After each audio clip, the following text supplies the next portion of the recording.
Dalam video kali ini, cikgu akan membincangkan tentang daya memusat dalam sistem gerakan satelit dan planet. Dalam rajah 3.13 menunjukkan 3 kedudukan bagi sebuah satelit yang sedang mengorbit bumi dengan laju seragam. Jasad seperti satelit dan planet boleh melakukan gerakan membulat apabila suatu daya bertindak ke atasnya dengan arah yang sentiasa menuju ke pusat bulatan itu. Daya ini dikenali sebagai daya memusat.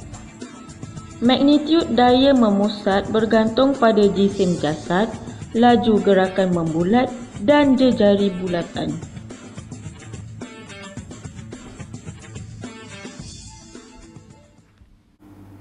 Perhatikan arah halaju satelit di setiap kedudukan. Jadi kalau kita perhatikan pada ketiga kedudukan satelit, lajunya adalah tetap tetapi arahnya berubah.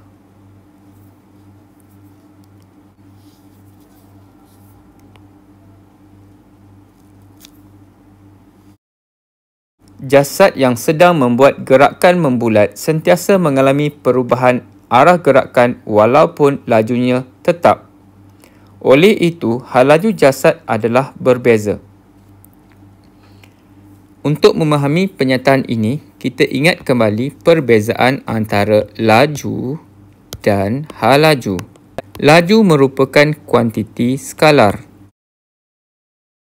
manakala halaju merupakan kuantiti vektor. Kuantiti skalar mempunyai magnitud sahaja, manakala halaju merupakan kuantiti vektor mempunyai magnitud dan arah.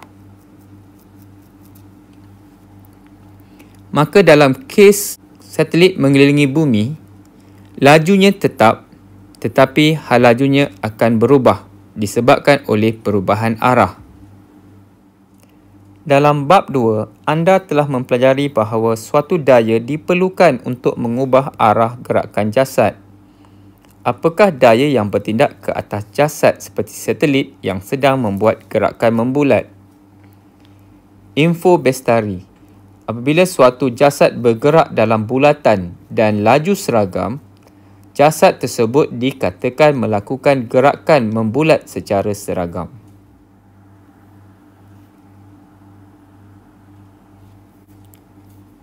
Aktiviti 3.9. Aktiviti ini adalah bertujuan memahami daya memusat dengan menggunakan kit daya memusat. Kit daya memusat boleh dihasilkan sendiri. Ia terdiri daripada penyumbat getah, benang tebal, tiup plastik, klip buaya dan pemberat berslot.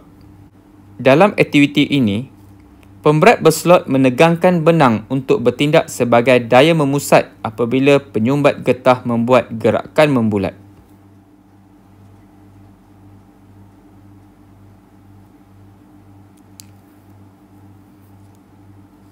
Pegang tiup plastik dengan tangan kanan dan pemberat berslot dengan tangan kiri anda.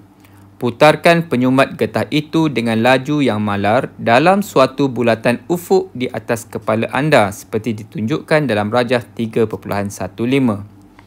Pastikan klip buaya berada pada jarak hampir 1 cm dari hujung bawah tiup plastik supaya jejari bulatan adalah tetap. Lepaskan pemberat berslot dan terus putarkan penyumbat getah itu. Perhatikan laju pergerakan penyumbat getah itu. Ulangi langkah 1 hingga 3 dengan jumlah pemberat berslot 200 gram. Bandingkan laju pergerakan penyumbat getah dengan laju pergerakan sebelum ini. Ulangi langkah 4. Semasa penyumbat getah itu berputar, tarik hujung bawah benang dalam arah ke bawah supaya penyumbat getah berputar dengan jejari yang semakin kecil. Perhatikan bagaimana tegangan benang yang bertindak ke atas tangan kiri anda berubah. Soalan perbincangan aktiviti 3.9. Soalan pertama. Apabila penyumbat getah itu membuat gerakan membulat, benang yang tegang mengenakan daya ke atas penyumbat getah itu. apakah arah daya yang bertindak ke atas penyumbat getah itu?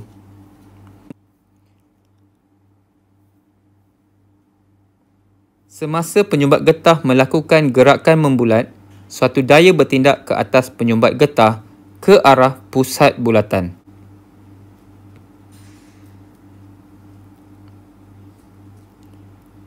Daya yang bertindak ini diwakili oleh tegangan benang. Tegangan benang T mewakili daya memusat yang bertindak ke atas penyumbat getah semasa ia berputar. Soalan yang kedua, apakah hubungan antara laju penyumbat getah dengan daya memusat? Apabila kita menggunakan jumlah pemberat berslot 200 gram, sebenarnya kita telah menambah nilai daya memusat. Dalam aktiviti ini, kita dapati bahawa laju pergerakan penyumbat getah semakin bertambah dengan pertambahan daya memusat. Soalan yang ketiga, bagaimanakah daya memusat berubah apabila penyumbat getah membuat gerakan membulat dengan jejari yang lebih kecil? Semasa kita menarik hujung bawah benang dalam arah ke bawah supaya penyumbat getah berputar dengan jari yang semakin kecil, kita perhatikan tegangan benang semakin berkurang. Ini menunjukkan bahawa daya memusat F berkurang dengan peningkatan nilai jejari bulatan.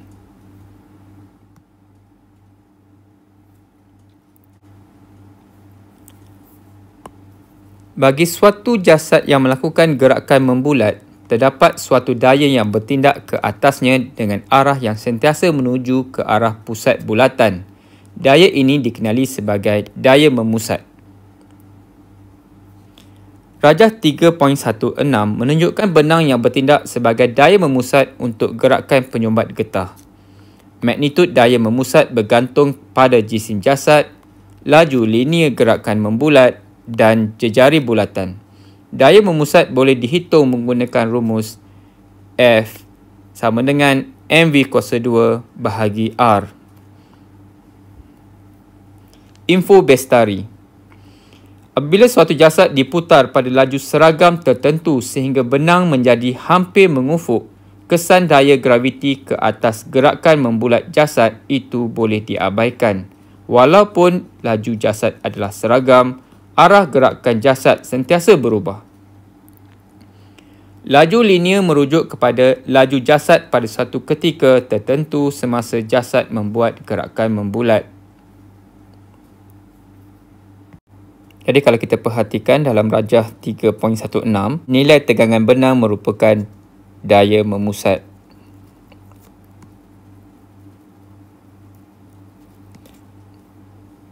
Yang menuju ke arah pusat bulatan.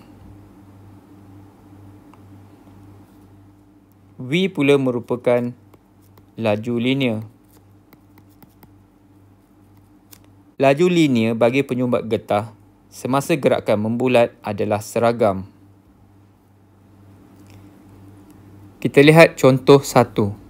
Rajah 3.17 menunjukkan seorang atlet acara lontar tukur besi yang sedang memutarkan tukur besi dalam satu bulatan ufuk sebelum melepaskannya. Berapakah daya memusat yang bertindak ke atas tukur besi apabila tukur besi itu sedang bergerak dengan laju seragam 20 meter per saat? Dalam gambar diberi maklumat jisim tukur besi 7.2 kg dan jejari bulatan 1.8 meter. Dalam perbincangan sebelum ini, kita tahu bahawa daya memusat yang bertindak adalah daya yang bertindak ke atas tukur besi ke arah pusat bulatan.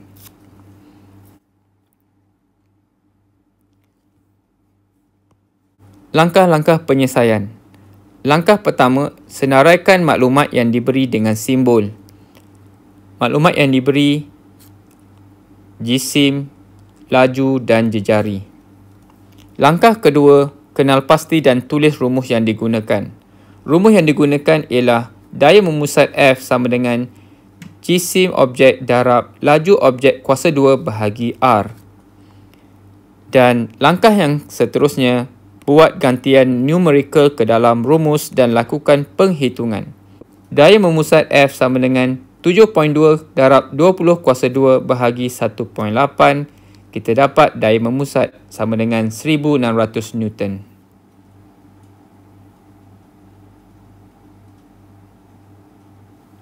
Bolehkah sebuah satelit mengorbit mengelilingi bumi tanpa dipacu oleh roket?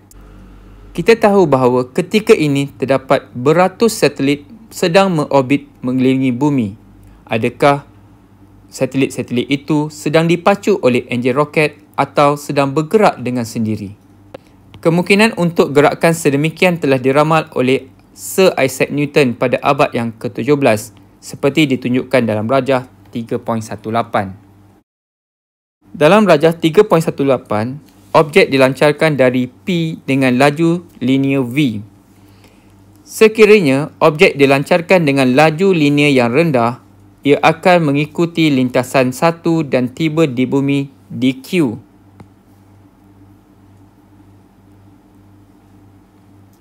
Maka objek akan jatuh terhempas ke permukaan bumi. Dalam kes yang kedua, objek yang dilancarkan dengan laju linear yang cukup tinggi akan mengikut lintasan 2 lalu membuat gerakan membulat mengelilingi bumi. Objek itu tidak akan kembali semula ke bumi.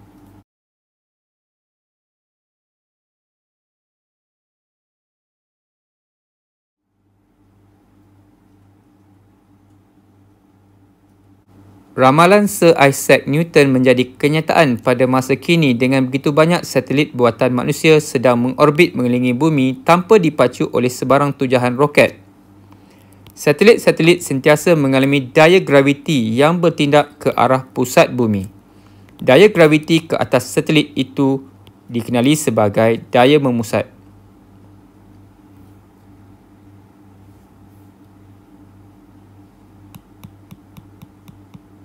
Ramalan Sir Isaac Newton menjadi kenyataan pada masa kini dengan begitu banyak satelit buatan manusia sedang mengelilingi bumi tanpa dipacu oleh sebarang tujahan roket. Satelit-satelit sentiasa mengalami daya graviti yang bertindak ke arah pusat bumi. Daya graviti ke atas satelit bertindak sebagai daya memusat. Dengan membandingkan rumus untuk daya F sama dengan MA yang telah kita belajar dalam bab yang kedua, dan rumus daya memusat F sama dengan mv kuasa 2 bahagi R, kita perolehi pecutan memusat A sama dengan V kuasa 2 bahagi R. Kita boleh terbitkan formula pecutan memusat dengan menggabungkan kedua-dua formula.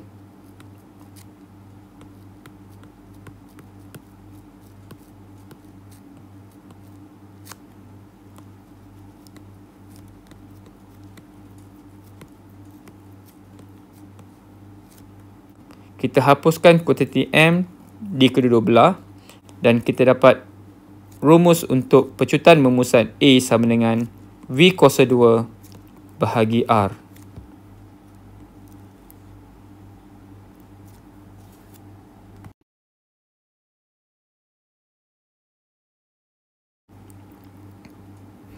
Contoh 1 untuk mencari pecutan memusat suatu objek. Rajah 3.19 menunjukkan sebuah satelit kaji cuaca yang sedang mengorbit mengelilingi bumi pada ketinggian H 480 km daripada permukaan bumi. Laju linear satelit itu ialah 7.62 kali 10 kuasa 3 meter per saat. Jejari bumi diberi R sama dengan 6.37 darab 10 kuasa 6 meter. Berapakah pecutan memusat satelit itu? Kita nak cari pecutan memusat A. A sama dengan V kuasa 2 bahagi R. Dalam kes satelit ini, nilai V-nya ialah 7.62 darab 10 kuasa 3 meter per saat. Kuasa 2 dibahagikan dengan nilai jejari bulatan. Bahagi R.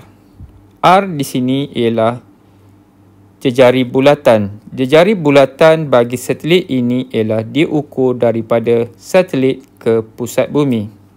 Maka kita akan dapat nilai R sama dengan jejari bumi tambah ketinggian satelit, iaitu 6.37 darab 10 kuasa 6 tambah 480 darab 10 kuasa 3 ditukarkan unit kilometer kepada meter.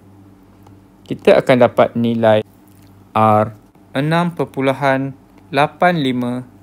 darab 10 kuasa 6 meter. Kita gantikan nilai R ini dalam formula 6.85 darab 10 kuasa 6.